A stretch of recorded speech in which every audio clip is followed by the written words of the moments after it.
healthy to do something called vine work, where the trellis, the actual background programmatic admin side is there, but it's in the background and it's made to facilitate healthy people work.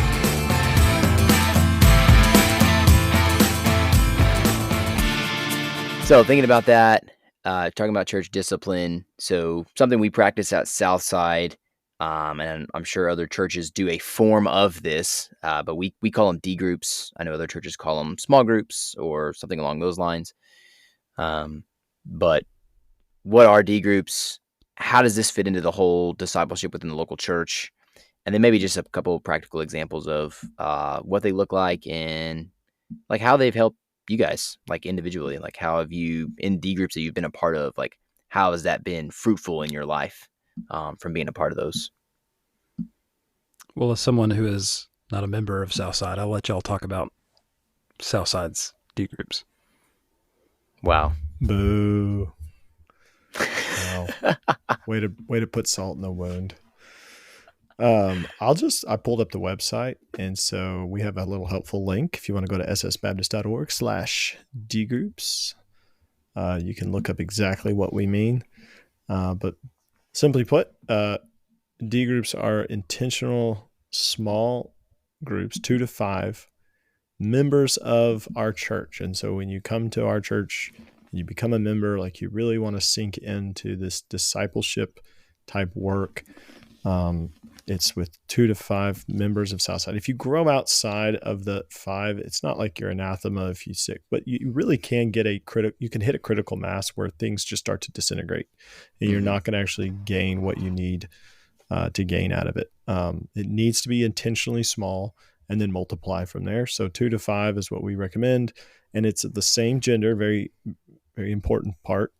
You don't need mixed gender D groups. You need same gender. And it is built to help you more faithfully follow Jesus in all of life. And so looks like an hour or so. If you're a woman, it looks like a couple hours. If you're a man, maybe 45 minutes. And you meet anywhere that's mutually beneficial for everyone or whatever. You dive into a book or into the Bible. You pray together. You bring each other's requests before the Lord. You help each other grow in Christ. And it's what we like to say around Southside. This is vine work, and that comes from a book. Help me out, Nathan. Matthias. It's called Trellis and the Vine. Sure, Trellis and the Vine, but who wrote it? Bartholomew? The guy. Payne and... It was a dude. Marshall, somebody. Yeah, that's right. Payne Colin and Marshall. Yeah. So they emphasize the need for churches that want to be healthy to do something called vine work, where the trellis, the actual background programmatic admin side is there, but it's in the background and it's made to facilitate healthy people work, which is the vine work, and that people work is this D group. So really bread and butter of what we do well. And I think what's helping our church be really healthy is that members are meeting with members weekly. We're discipling each other through these D group models that look different in each group and, in size and in length and content, but they're all aimed in the same direction. And I think that's what the leadership does. We aim it in the right direction and we release the members to go and do. And that's basically what it's all about. So that's all I got to say on that. Yeah. So Stephen, how have you, since Nathan said he's not a member anymore at Southside, which is true. So I guess he's leaving the podcast. Hey, we don't have D groups at my church, but I've got something we're doing that's pretty cool. Stephen, you do your thing first, and then I can talk a little bit about what it kind of looks like here at Kilgore Bible. Yeah. So I was just to say, Stephen, just quick, I don't know, short little, how has D groups helped you grow? Or maybe even like an example of a time where you were like, man, I'm so glad I had this group of men that I could, go and confess to or go and ask for prayer or whatever, something like that. Yeah, for sure. Were we ever in a D group, the three of us? Like you and I intentionally? Yeah, I I don't know think I you and don't I think were, so. Nathan, and we've been in we were in small group together, home group together, but and I Yeah. think we always did stuff as just the three of us, but And never made the intention whenever as like we're you a and I D were in group. D groups together, those were great. I mean, Alex missed out on so much It's probably when we were true. Yeah, together. I mean, I believe that. that's yeah. why you and I are best friends. Yeah, he Oh told me wow, that. He told me that before. He told me that too before how's you that got on the bus thing. feel, So Alex? He ran you over and backed it up a few times. No, it's okay. uh, yeah. So aside from our friendship, which feels like just one ongoing D group, like this conversation is, but uh, the ones that I've been a part of where um, intentionality is felt by everyone, where you don't feel like you come at it as maybe a leader, in you feel like a contributor, and you feel like there's some reciprocity in these relationships. Those have been the most helpful, and that doesn't always happen with every group. There's some groups where you feel like you're really um, pushing them from behind, like come on, come on, come on, like dive in and be all in. And there's some groups where I've felt like I've been led along.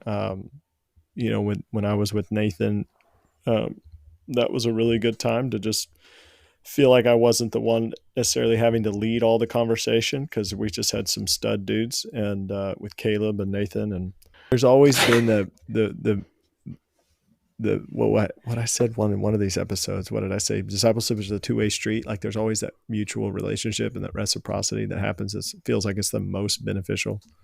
Um, You actually but said that about a minute ago. Sharpening, yeah, whatever. But I've said it before. I'll say it again. Yeah, about 60 seconds ago. Yeah, it's all been formative. I don't know if there's a specific time where I can say, you know what, this time is just this really burned into my memory.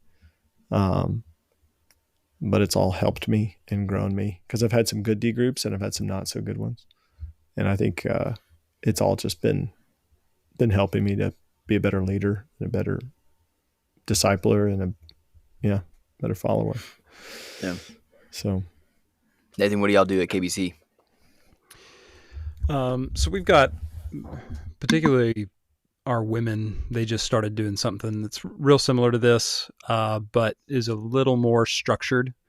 So they, a couple of our women came with this idea, godly women, and they wanted to set up what they were calling mentorship, but it was one-on-one discipleship, basically between an older woman and a younger woman, and kind of prescribed a series of books or studies that they could go through, and gave them a deadline, like, hey, sign up. Y'all kind of talk about what you're going to be doing, report back to us. Y'all meet for 12 weeks, and then whenever you're done, come back to us and tell us how it went. And so it was a little more structured than what Southside has, but I think the intention was the same. Like, hey, you're going to get together on a weekly or bi-weekly basis. You're going to seek to have a conversation, do each other spiritual good, but specifically in a situation where, like, there's a defined older woman, younger woman relationship. So trying to take Titus 2 really seriously. So that was encouraging to see. We're in the midst of it now. It'll probably be finishing up next month. So we'll kind of get to do some autopsies. How did it go? What could we be doing better?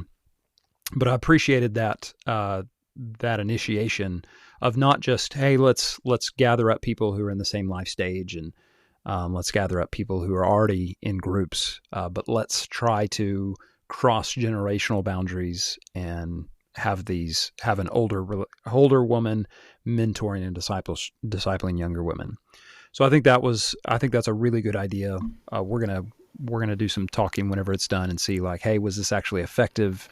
Is there something that we can do better in the future? That kind of thing. But I think that's part of it. So I've been in D group like situations for a long time. I just picked up the language of D group whenever I was at Southside, but have been in kind of accountability, reading group type situations for a long time. And I think the ones that have gone well have been the ones where guys were not afraid to rebuke one another and be really honest, and kind of call each other to one, to obedience, but call each other to the carpet. I've been in other situations where, you might all get together and you might confess sin from the week, and you might, okay, well, let's go to the cross and let's talk about how to do better this next week. And, just some of those were just, looking back, they felt very therapeutic in the moment. But they weren't, at least in my experience and of the people that were in the groups, from what I could tell, there wasn't a whole lot of spiritual progress from those. But whenever you got to situations where it wasn't just like, hey, let's just remind each other of the gospel and then let's move on, but whenever someone's willing to rebuke someone else and then exhort based on that rebuke, hey brother, you need to stop this. This is not becoming a Christian. You need to figure out a way to cut this out of your life, or whatever the case may be. Whenever those kind of conversations were not necessarily frequent, but an expected feature of the group, man, it was just like night and day difference from what those types of groups could produce. So I don't know. Those don't necessarily have to be like an older man, younger man type situation, but they can be. But I think someone with more spiritual maturity needs to be in a group and in some sense, not necessarily drive the group, but be a sounding board for that group. I don't know. That felt kind of rambling, but I just trying to compare what groups went well and what groups were just kind of like, maybe that wasn't the most effective thing we could have been doing. Yeah, no, I think that's helpful. I think kind of along those lines, like the ones that I've been a part of that I feel like are the most beneficial is when you have 3 or 4 dudes who are in different life stages. So single guy, college student, something like that, newlywed, no kids, guy who's married, has kids, and then maybe a guy who married and their kids are all adults and out of the house. Something like that. Those are the ones where I feel like there's just so much. You've got the younger guys asking questions from the older ones, and then you even have some of the older guys who are really trying to sympathize with some of the things that the younger generation are trying to deal with, and how do they navigate that with maybe their own kids, and so it's been a really sweet time for those groups that I've been a part of that have kind of had that multi-generational type feel to it, and people then they're in those different stages. So anyway, anything else to add on that? When I was young at Southside and newly married, I remember talking to Ashley about wanting to have an older man speak into my life. So I began praying, and I was on the deacon body, and I can specifically remember reaching out to several of those men on the deacon board and just saying, hey, going to a couple of them saying, would you want to meet? Would you want to get together once a week, once every other week, and we just talk through the scriptures, just get to know you and your life? And so I had to initiate that conversation. And I did. I met with a couple of those guys and really enjoyed that time, and it grew me. Some of it, may not have been the most substantial conversation, but it was I think it all served a really good purpose. And so I guess one encouragement would be to the younger guys, if you're like, yeah, man, I really wish I had an older guy speaking into me. We're all pretty thick at times as guys, and we don't see what's right in front of us. And some of the older guys just need to be asked. And so find some boldness to just go up to a dude who you see as killing it in their faith and life, just say, oh man, that guy seems to be rocking and rolling. I kind of want to be like that guy. And just work up the courage to go up to them and say, would you want to meet? Would you want to disciple me? Would you, and they may not really know what to say, but maybe they say yes. And maybe you just start that relationship that way. So that can be a fruitful thing. And I'm slowly realizing that there's a lot of guys at the church that are 10, 12 years younger than me that are getting married and thinking about kids. And I'm like, man, I'm not quite the older guy in the church, and I'm still young. But there's enough younger guys where I need to be grabbing younger dudes. I don't know, man. I still don't have a lot of gray in my beard yet. So yeah, I think the principle applies though. Like in some sense, assume you're the older man and find someone younger than you. It doesn't really matter how old you are. So, for example, I mean, I think someone who does this really well. Shout out to Caleb Shannon. He showed up twice in this episode already. But one of the things that you, especially if you're at Southside, you will frequently find Caleb Shannon talking to like a teenager on a Sunday morning. And so Caleb's not an old dude, still in his 20s, young buck, but he's assuming he's the older man, and he's finding younger men, and he's pouring into their life. So regardless, if you're a man, whatever stage you're at, assume that you're the older man for somebody, and you can do them spiritual good by helping them through things that you've walked through that they haven't. And then in some sense, 80-year-olds, 90-year-olds, you get an exception. But if you're 70 or younger, it's okay to have older men in your life too. So consider yourself Timothy. Find a Paul, and then find other men that you can entrust to, and find yourself in the middle. So, Stephen, you're an old man. Get over it. Yeah, bro. You don't have gray, I but guess. you got 10 years of marriage experience. That's right. Like, I've got that's at least good that, wisdom. but I am I'm not saying I don't have wisdom. I'm not trying to. well. I don't I have gray, but all I'm definitely I do. balding. Oh, So, that's tough, bro. yeah, that's why I'm wearing the It's hat. okay. Yeah, Yeah. I'm only 34, but I have a 14-year-old, and so I just have people that are older than me, but have kids that are younger than mine, and so it's kind of a weird dynamic where I'll have a 42-year-old come to me and say, "Hey, man, what did y'all do with Leah?" Or what are some things that you thought about through this? And I'm like, I feel like I should be asking you this question, but you're asking me this question, and I don't know. So it's sometimes there's some weird dynamics like that. So Yeah.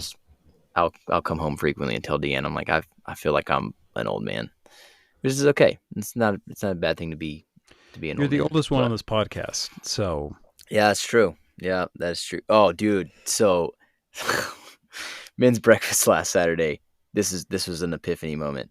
I'm sitting at a table.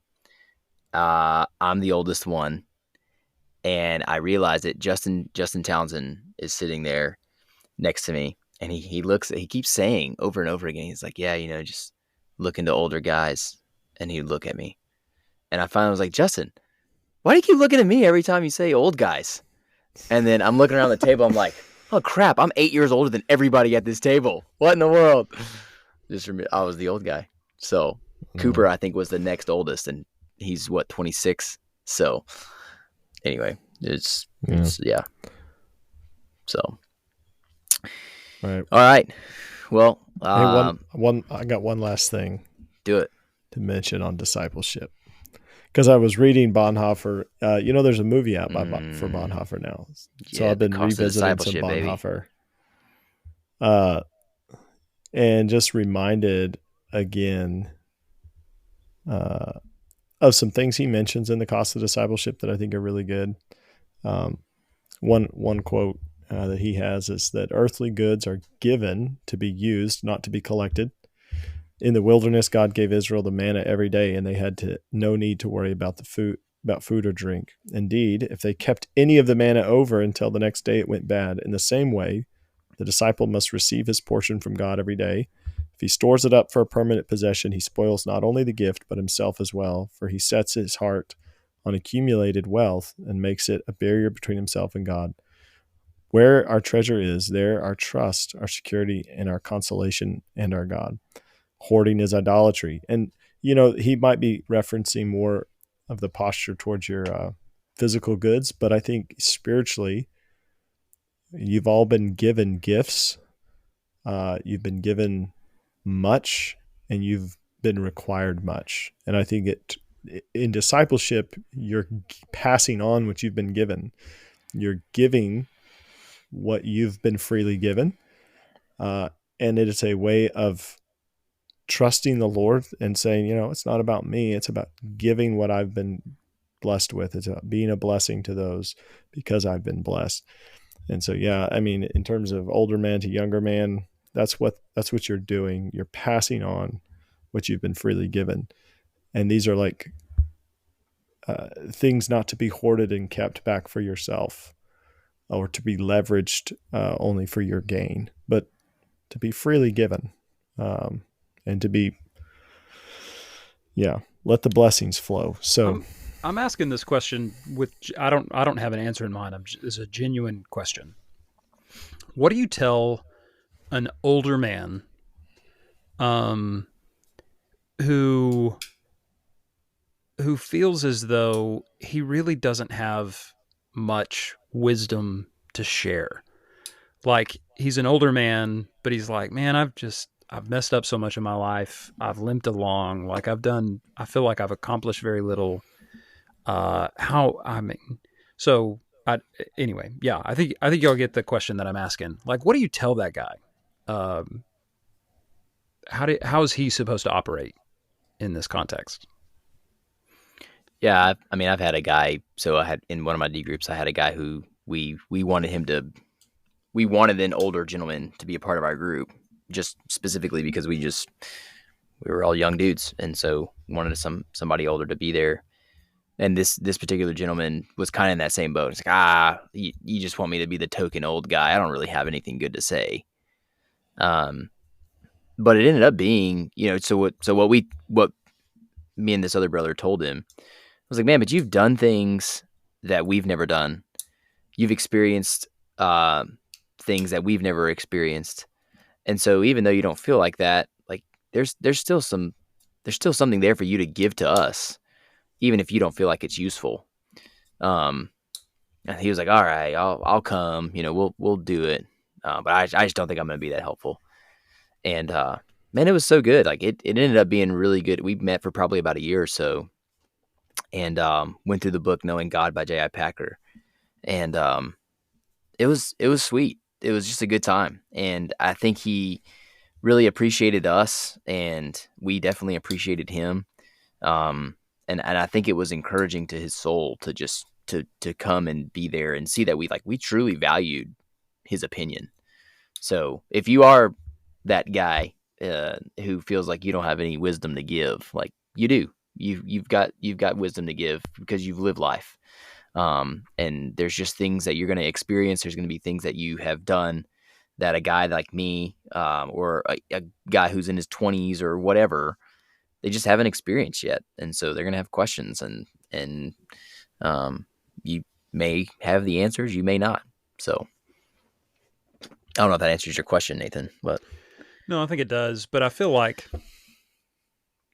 I've talked to enough older men to know that there's a pretty large contingency out there that, especially in their old age, their later years, they kind of feel useless, and they kind of feel, maybe even in their later years, they're kind of realizing maybe I did squander so much of what the Lord's given me, and maybe I haven't been doing what I'm supposed to. But they're kind of coming to a point of they're having an epiphany. They're having maybe some conviction, and maybe starting to repent for the first time.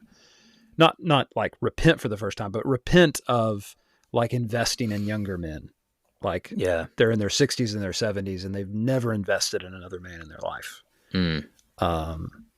And so I'm trying to think of what I would tell them, because obviously the answer is start now. Like, even if you're 70, start now. But more than that, like, what is it that you could tell them? And we don't need to hash this out necessarily right now, but it's just kind of on my mind. What do you tell the older man who does need to start now, but to encourage him that it is something the Lord wants him to do and can use him to do? Yeah. I'd have to think about that some more. Yeah, that's good. Yep. Yeah, I think fruit is messy, and it's never uniform, and it's not like he has to think that the fruit he's gained in his life that could be passed on has to look a certain way to be given. Like, that's good. He could have lived a life where he feels like he squandered it. But even in that's like an Ecclesiastes kind of wisdom of like, I chased after wind, and here's what I got. And so even having that perspective is needed in the church. And so I would just say to that brother, you're a tree that bears fruit, and sometimes it looks a little ratty, and you're like, I don't know if that fruit can be good for anything, and it falls to the ground. But even there, God has a purpose for it, and you need to know that He's in the business of using even some of these messes we've made of our life. So yeah, I don't know. Yeah, That's just the first thing came to my mind. That's good. All right. Well, definitely didn't say everything there is to say about discipleship in the local church, but hopefully what we did say is helpful. Hopefully the Lord uses it in a way that maybe you've never discipled anyone, or maybe you've never been discipled by somebody.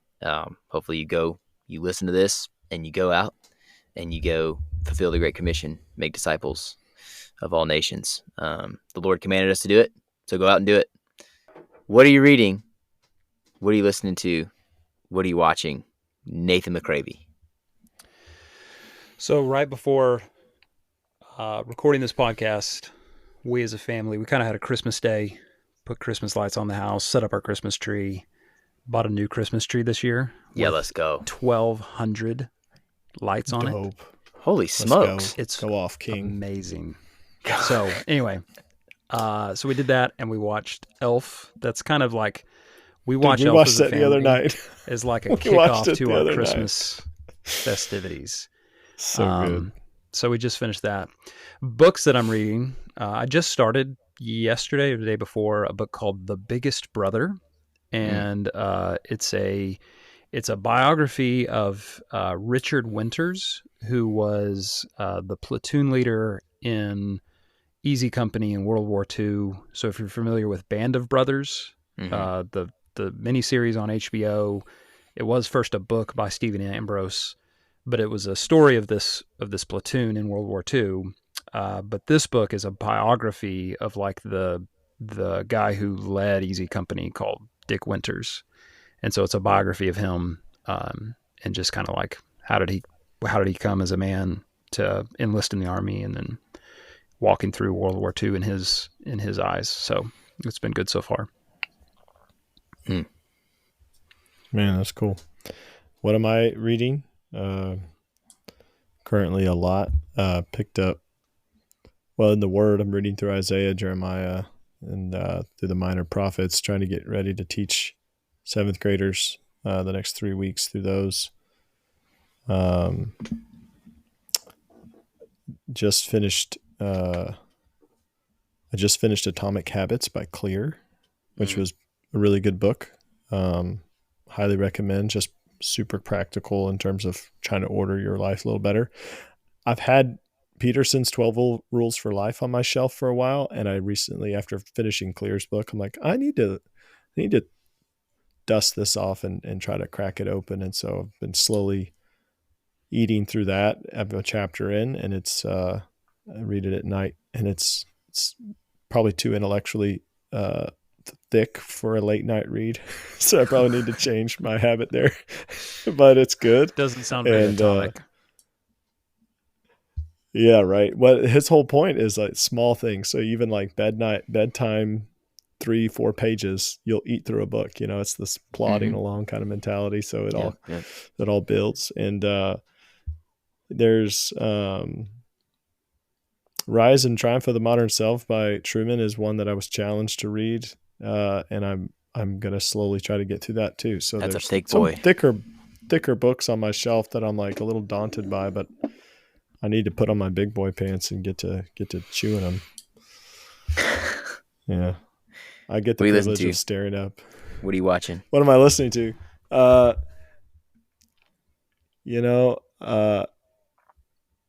So there's a podcast called Young Heretics by a guy named Spencer Clavin, who's a classicist linguist guy, and he's